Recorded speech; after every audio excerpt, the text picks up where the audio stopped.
বিগত কয়েকদিন আগে এখানে মাননীয় আমাদের রাজ্যের হিরো মুখ্যমন্ত্রী এসেছিলেন, সেখানে চেয়ার ভরানোর লোক খুঁজে পায়নি তারা।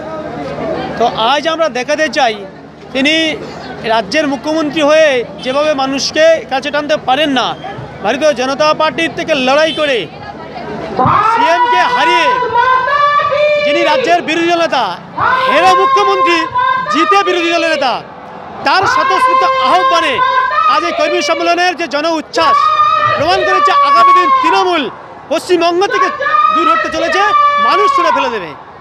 এই রাম মন্দির নিয়ে ওনার যে অবস্থান, এটা দুর্ভাগ্যজনক। উনি আদৌ নিজেই জানেন না উনি কি করছেন।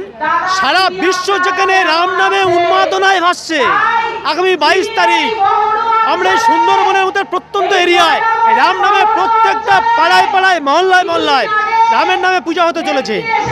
আর উনি সেখানে রামের দিনে সম্প্রীতি করছে, সম্প্রীতি দিবস নাকি সম্প্রীতির মিছিল। কোথাও একটা কালী মন্দিরে পুজো দেবেন আর পাকসার কাছে যাবেন। এটা করুন না তিনি, যার নাম মসজিদে গিয়ে তাদের সাথে মিশুন না। আমরা কোনো ধর্মের বিরোধ জানাচ্ছি না। অযোধ্যাতে মুসলিম ভাইয়েরা, মুসলিম বন্ধুরা তারাই রাম নামে ভেসেছে। ইনি কেবলমাত্র বিভেদের রাজনীতি জানেন, রামকে সাম্প্রদায়িক বলেন, আর তিনি নিজেই সাম্প্রদায়িকতার রাজনীতির বীজ বপন করে চলেছেন। অনেকে ছুঁড়ে ফেলে পশ্চিমবঙ্গবাসী, পশ্চিমের মানুষ ওনার চাকরি ধরে ফেলেছে।